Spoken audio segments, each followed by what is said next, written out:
J'ai choisi aussi d'inviter le ministère de l'enseignement supérieur et de la recherche, parce que leur expérience est différente de celle des autres. C'est ça qu'ils vont vous expliquer, puisque au départ de notre collaboration, si je peux résumer, il n'y avait pas de base de données d'étudiants actifs en France. Donc nous, effectivement, on va vous présenter l'API étudiant. Donc moi, je suis Séverine Arnaud, donc je travaille, comme l'a dit Vincent, donc, avec Christophe, à la sous-direction des systèmes d'information et des études statistiques au sein du ministère de l'Enseignement supérieur. Et dans ce cadre-là, on est habilité en tant que service statistique ministériel à collecter des données, les diffuser, etc. Pour des usages statistiques, mais effectivement, on voit aussi qu'on peut avoir des usages de pilotage interne. Donc effectivement, on a au ministère un système de remontée d'informations annuelle. Donc c'est une enquête administrative. On couvre tous les établissements du public et du privé de l'enseignement supérieur. Mais là, la problématique était un peu différente. On avait aussi une petite enquête annuelle au mois d'octobre où on recensait à un instant T, finalement, à une semaine donnée dans l'année, ou même un jour donné, je crois, les étudiants actifs. Je crois que c'était le 20 octobre. Donc, 20 octobre, me semble-t-il, il y a quelques années. Et donc, on est passé à cette création d'API statut étudiant pour avoir effectivement, à un instant T, connaître le statut étudiant ou non d'un étudiant, enfin d'une personne. C'est une remontée plus simple, à être moins d'informations sur l'inscription. Et le but est de l'avoir en temps réel pour être disponible pour les fournisseurs de services. Donc tout le cadre, évidemment, on le redira, mais ça a déjà été dit à plusieurs reprises. On est dans le cadre des démarches dites-le nous une fois, de simplifier, etc., de limiter la pénibilité. L'objectif, il est double, on le comprend assez facilement. Faciliter la vie des étudiants pour leur éviter de fournir à plusieurs reprises des justificatifs de leur statut étudiant, donc comme le certificat de scolarité, pour un certain nombre de démarches administratives qu'ils ont à mener. Et puis évidemment, pour des fournisseurs de services divers et variés, on va les détailler ensuite, leur permettre d'accéder à cette information sans avoir besoin de solliciter les étudiants. Là, on a pris l'exemple des distributions de bourses régionales. On a une région qui souhaite verser une aide. Bon, ben voilà, elle va vouloir savoir si la personne qui lui demande cette aide est bien un étudiant ou non.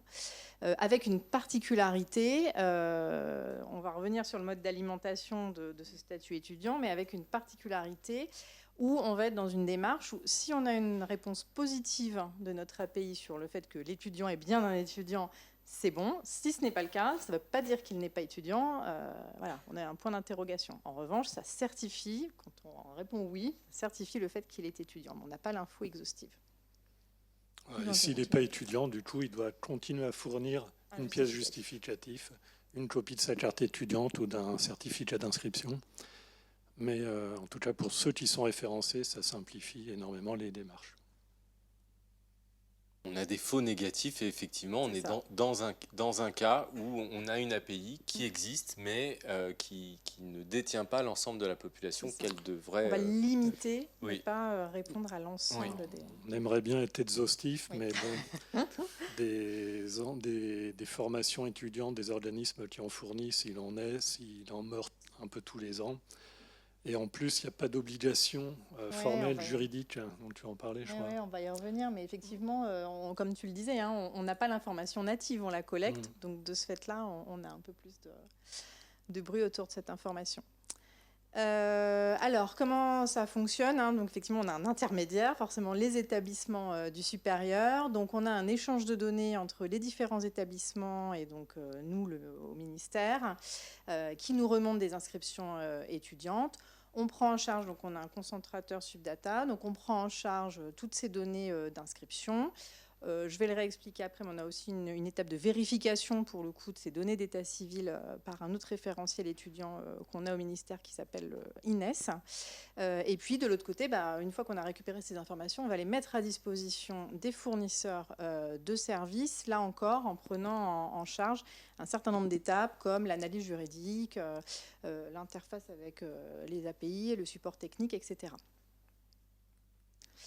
Alors, on l'a dit aussi un petit peu déjà, ça ne s'adresse pas à tout le monde, cette API statut étudiant. On est dans le cadre du Code des relations entre le public et l'administration. Donc, les fournisseurs de services qui vont pouvoir utiliser cette API statut étudiant, ce sont les administrations et puis, de façon générale, toutes les entreprises en charge de services publics, mais pas les organismes privés. Donc, c'est pour ça aussi qu'il y a effectivement ce cadre juridique à vérifier pour être sûr que on se retrouve face à un fournisseur de services habilité. Quel fournisseur de services? On le voit assez facilement et c'est à peu près les mêmes pour tout le monde du côté de API particulier. Beaucoup les organismes de transport. On a bien évidemment les CROUS pour nous, les régions, les différentes collectivités, etc. Dès qu'une démarche demande à pouvoir moduler un tarif ou moduler quelque chose en fonction du statut étudiant de l'individu. Fonctionnellement, voilà ce que ça donne. On a un étudiant qui est inscrit dans un établissement du supérieur. L'établissement, donc si vous allez sur la droite, l'établissement va nous communiquer l'information sur son inscription, donc dans notre subdata.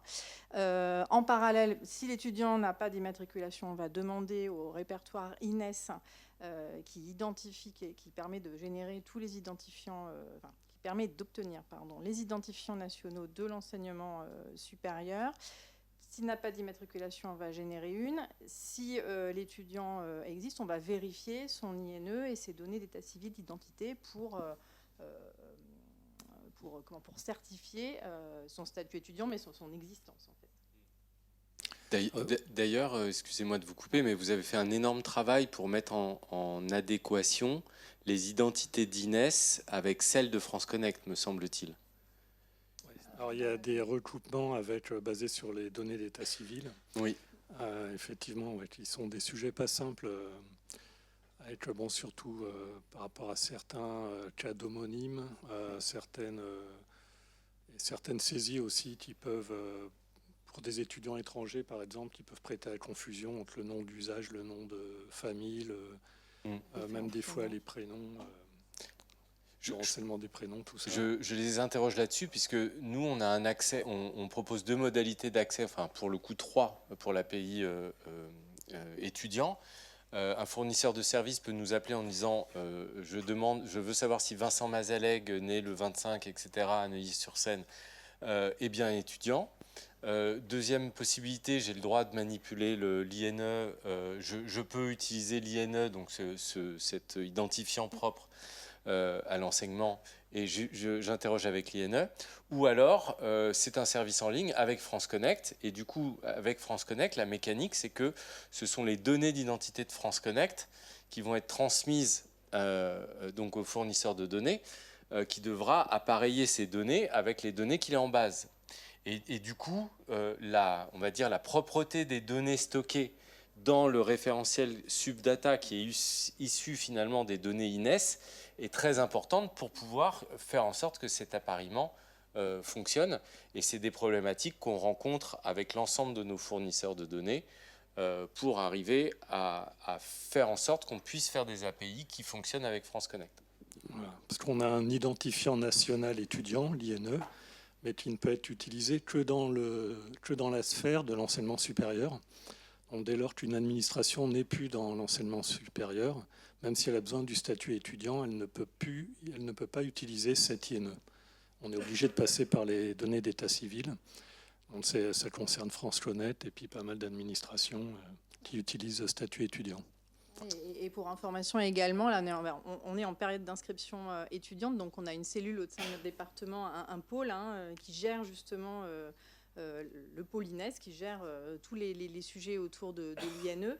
Ils reçoivent, on est à 80 000 litiges, justement, parmi la masse d'inscriptions qu'on reçoit, il y a un nombre vraiment non négligeable d'inscriptions à vérifier, des doublons, des litiges, comme tu l'as signalé Christophe, des problèmes sur l'état civil, vérifier l'identité, etc. Enfin, c'est un vrai gros travail, mais on voit qui est nécessaire pour avoir en amont des données de qualité et pour pouvoir dérouler la suite. Particularité sur la remontée, sur l'alimentation des données des inscriptions étudiantes dans statut étudiant, c'est que donc on a une API, mais dans l'enseignement supérieur, il y a beaucoup de petits établissements qui gèrent que quelques étudiants, qui n'ont pas de système d'information, qui n'utilisent pas de logiciel de gestion d'étudiants. On est sur du Word parfois. Ouais, qui ne peuvent pas se permettre d'implémenter une API, qui utilisent du Word, du Excel au maximum. Et donc, on a, même si on veut pouvoir délivrer ces données d'inscription étudiante par API pour les fournisseurs de services, il existe un portail, un site internet pour remonter, pour alimenter ces données pour les petits établissements. Voilà. Ouais, mais on voit que l'enjeu, on est face à une population d'établissements très hétérogène, qui va de la grosse université au petit établissement. Donc, on a effectivement aussi à réfléchir en termes de canaux d'alimentation. C'est ça. Donc, du coup, ces données validées donc, du côté d'Ines alimentent le concentrateur Subdata. Et puis, de l'autre côté, effectivement, on a toujours notre même étudiant qui va solliciter un service auprès d'un fournisseur de services, donc qui va interroger l'API statut étudiant pour donc obtenir son information.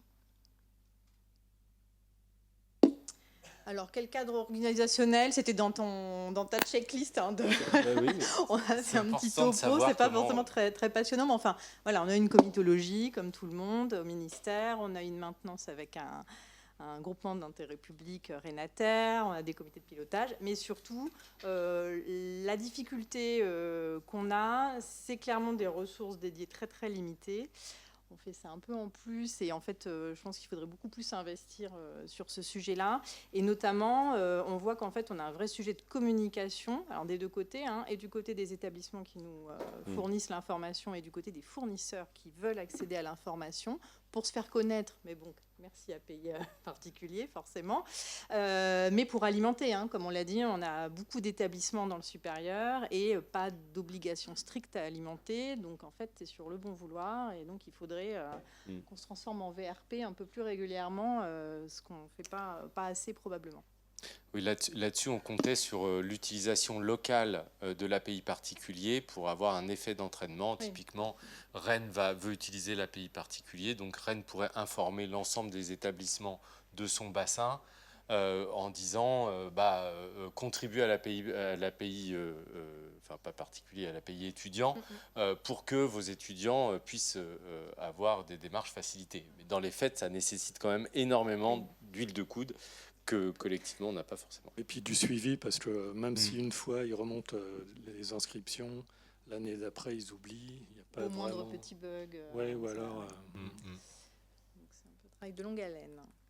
Le cadre juridique, bon là, ça a été mentionné aussi précédemment. On est dans le cadre du code des relations entre le public et l'administration. Dites-le une fois, je reviens pas dessus.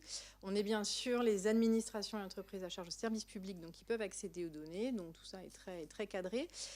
Du côté de Subdata, donc de nos informations, donc on a des arrêtés. Alors, le principal était de 2022, il a été légèrement modifié en 2024, qui organise les échanges de données et la finalité de cette API. On est entre nous, entre guillemets, donc on a dit qu'on évoquait aussi les difficultés, tout n'est pas toujours rose. Le cadre juridique, parler avec les services juridiques, c'est pas toujours facile. On ne se comprend pas toujours. Ils freinent encore plus que nous, on freine quand vous nous interrogez pour qu'on développe certains services.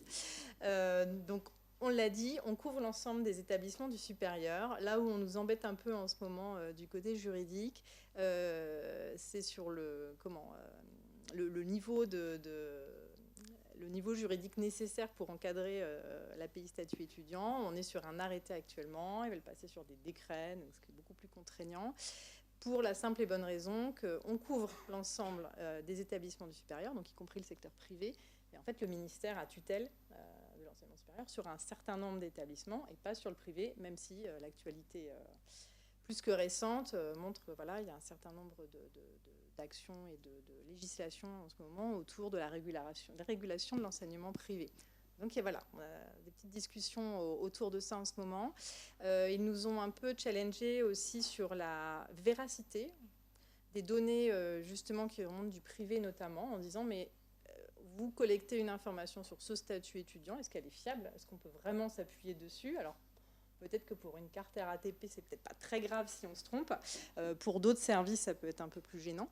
Et donc là, effectivement, nous, on s'appuie notamment sur notre vérification auprès du référentiel INES d'immatriculation pour fiabiliser au maximum l'information. Donc il y a ça, et puis quand même la gestion des comptes utilisateurs qui peuvent remonter les Alimenter. inscriptions. La sécurité en fait de Ouais. l'alimentation. Ouais. Mais là, effectivement, par rapport à notre dispositif annuel, qui évidemment n'a pas du tout la même temporalité, qui est beaucoup plus décalé, c'est très différent. Là, on est sur de la remontée en temps réel, en continu, des process annuels. Eh bien, il y a de la vérification, des gestionnaires, etc. Donc, c'est vrai que là, on est sur de la remontée qui est moins vérifiée pour le coup. Qu'est-ce qu'on remonte? Donc le numéro, le fameux INE, la date de naissance, le code UAI de l'établissement, donc qui est, on va dire, l'équivalent du CIRAN-CIRET pour nos établissements de l'enseignement supérieur, les codes communes et le régime d'inscription, à savoir si l'étudiant est en formation initiale ou continue. Je cite les données en vert, ce sont les données obligatoires. Les autres données, dont les dernières ont été rajoutées dans l'arrêté de traitement de 2024, donc on a quelques informations aussi sur le cursus, le niveau d'études et les diplômes obtenus, qui là par contre, ça fait l'objet d'un certain nombre de discussions, parce qu'effectivement là pour l'instant on se limite entre guillemets à je suis étudiant oui non, et on a envie d'embarquer plus de données dans l'API. Néanmoins, ces variables ne sont pas obligatoires pour l'instant, et pour le coup nécessiteraient sûrement plus de vérification que la seule indication du statut étudiant. Donc voilà, donc il y a quelques sujets autour de ça. Alors j'ai fait un peu du 2 en 1 dans ma phrase qui est dans mon titre, qui est un peu faux. Du coup, c'est plus de 2 millions d'étudiants et 3 millions d'inscriptions, ce qui n'est pas la même chose, 2,4 millions précisément. Donc on a 2,4 millions d'étudiants et plus de 3 millions d'inscriptions, puisqu'on peut avoir plusieurs inscriptions par étudiant, donc qui sont enregistrées à ce jour. Donc c'est quand même pas si mal, parce que voilà, on a dit qu'on n'était pas exhaustif, néanmoins on couvre quand même vraiment l'essentiel du sujet, et heureusement. Donc sur l'ensemble du territoire, bien évidemment, même si c'est très concentré en Île-de-France, mais c'est par construction comme ça, avec un pourcentage de retour, je ne sais pas si tu veux le commenter un peu plus Christophe, mais qui est vraiment variable selon les fournisseurs quand même, je pense selon le type de demande. Oui, ça peut être soit des données, soit des étudiants inconnus, donc de statut étudiant, c'est-à-dire l'inscription n'a pas été remontée, donc ils font partie des établissements qui ne remontent pas encore leurs inscriptions. Généralement, c'est ça. Voilà. Après, il peut y avoir peut-être d'autres petites erreurs à la marge à côté et le taux de varie formalisme beaucoup, de parce données. qu'effectivement, si on est sur un service et un fournisseur de services qui va s'interroger sur des étudiants d'université, qui sont ceux qui remontent très très bien et de façon quasi exhaustive, forcément, on aura des taux meilleurs que pour d'autres secteurs. Oui, c'est vrai que selon nos API, les erreurs HTTP qu'on a ont des significations différentes. Là, c'est parce qu'il n'y a pas tous les étudiants dans la base. Sur certaines autres API qui utilisent l'identité comme paramètre d'appel, c'est que l'identité en entrée n'est pas bonne, et on a vraiment des différences. 404, là, c'est la ressource qui n'est pas trouvée, c'est Oui. étudiant inconnu, quoi. De statut étudiant. Il est peut-être, ou pas. Il nous reste 3 minutes avec les questions. On accélère. On l'a dit rapidement, donc je passe vite. 2 façons d'alimenter le référentiel, notamment pour pouvoir récupérer des établissements un peu moins informatisés, soit par API, soit par le portail en chargeant, j'allais dire bêtement, mais au moins voilà, ça leur permet de faire une extraction et de déposer manuellement en s'authentifiant leurs inscriptions. Donc, portail web, hop, et par API, on a 2 cas de figure, ceux qui ont des éditeurs de logiciels et ceux qui gèrent ça avec leur SI centraux. Voilà, et on parlera dessus. Alors, les petits problèmes divers, donc effectivement, là, je te laisserai intervenir sur Signe, on a quand même un certain nombre d'établissements, on pense au supérieur, mais il y a aussi beaucoup d'étudiants qui sont inscrits dans le supérieur, dans ce qu'on appelle le SCO, donc la partie scolaire, donc dans les lycées typiquement, les classes préparatoires, les BTS, etc., et qui donc fonctionnent de façon un peu particulière. Oui, c'est un cas particulier, ils n'ont pas voulu utiliser notre API. Ils veulent que fonctionner en mode d'échange de fichiers, donc je pense que c'était plus simple pour eux. Bon, on n'a pas pu les convaincre. Donc c'est un cas particulier, mais enfin ça vaut le coup parce que c'est quand même plus de 300 000 inscriptions. Et c'est en place depuis quand, rappelez-nous? Depuis, oui, c'est ça. pour cette année universitaire qui commence. De longues négociations. Mmh. Et puis, là, je suis redondante. Pour le coup, l'adhésion, on en a parlé tout à l'heure. Il y a un gros travail de fait, malgré tout, même si on aimerait y consacrer plus de temps et de moyens. Faire de la publicité, appeler les éditeurs, répondre à leurs sollicitations. Et Christophe est bien placé. C'est beaucoup lui qui fait ça, avec parfois pas de suite donnée, malgré tous les efforts d'explication et de communication. Ouais, donc il y a eu des webinaires faits aux établissements. Il y a eu des démarches auprès des principaux éditeurs qui développent des logiciels de gestion étudiant. Il y a eu pas mal de présentations faites sur même des établissements qui ont leur propre SI et autres. C'est pas toujours suivi ou pas rapidement d'implémentation de leur côté, mais bon, ça continue à progresser. La note positive, tout de même. On progresse. Et là, d'ailleurs, on a atteint... alors là, on remet les compteurs à zéro au moment des rentrées au 1er septembre, mais on a atteint le record d'inscription. On était à 3 100 000 de mémoire au mois de... Ouais, mais on était à cheval on un était peu. En cumul, donc, puis on avait mais on couvre plus des 2/3 des étudiants. Oui, c'est ça. Ouais. Merci beaucoup. Est-ce qu'il y a une question? Ah, 2 questions. Allez, on prend 2 questions. Oui, moi j'ai une petite question sur les étudiants hors ESR, parce qu'effectivement, mais vous aviez en partie répondu sur les dernières stats, c'est qu'en fait, il y a les étudiants BTS agricole, il y a les classes prépa, et puis il y a les 31 000 étudiants dans la centaine d'écoles culture, dont Taïga pour les écoles d'architecture, mais pas d'autres.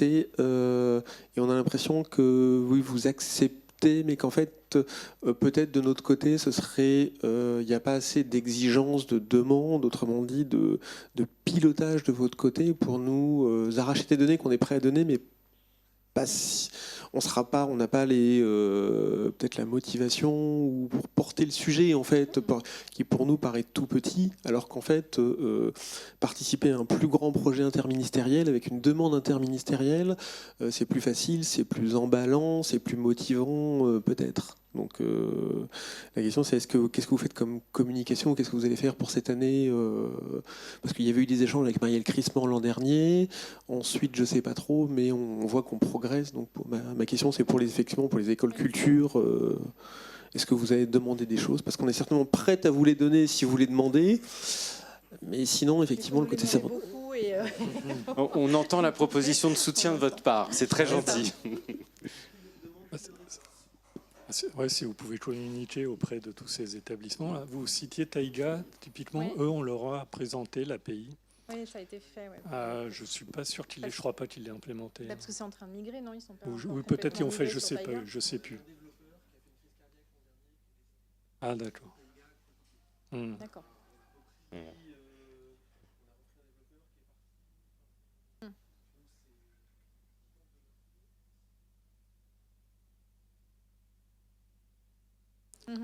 Alors effectivement, je pense que là on est dans le cadre des webinaires où on a réfléchi. Typiquement, je parlais du comité de pilotage, c'est notre comitologie, mais on est régulièrement challengé et on s'auto-challenge sur le type de communication qu'on pourrait faire de façon un peu différenciée pour élargir, etc. Donc il y a effectivement le suivi qu'on fait, les webinaires et le fait de communiquer, parce que dans le cadre de remontée annuelle, on a toutes les informations sur les écoles de la culture, il y a une enquête dédiée.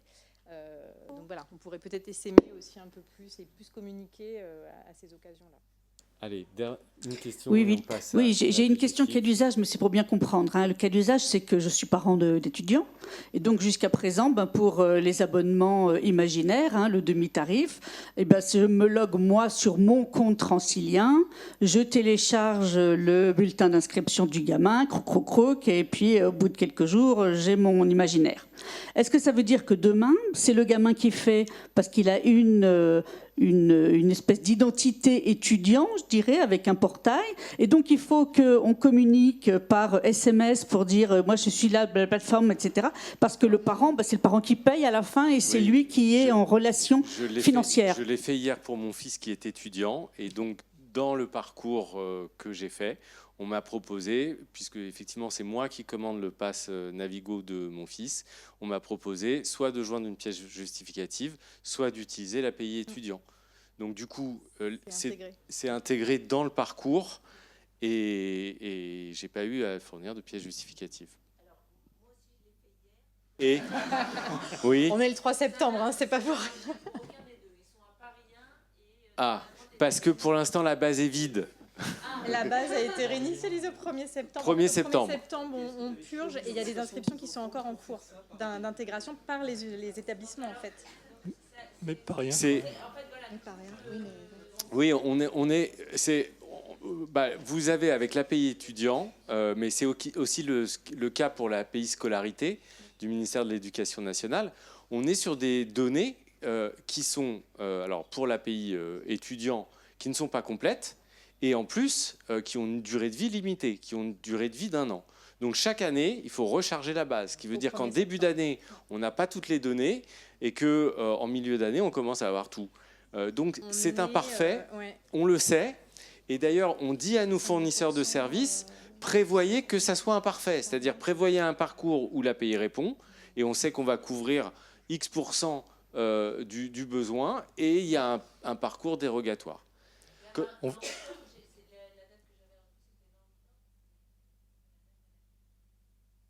Oui, où on arrive à une complétude quasi par rapport à la cible qu'on aura, enfin où on arrive à un plateau. Mais... Oui. Par rien, c'est plus étonnant. Par rien, on va vérifier parce sur ton qu'ils profil, auraient dû remonter quand Oui, même. par rien, Je vous propose d'en discuter à la pause, parce que comme on a un programme chargé, c'est pas que je veux pas en discuter, mais voilà, on a trouvé en plus. Merci beaucoup en tout cas. Merci à vous. Et... Oui, vas-y, tu peux y aller.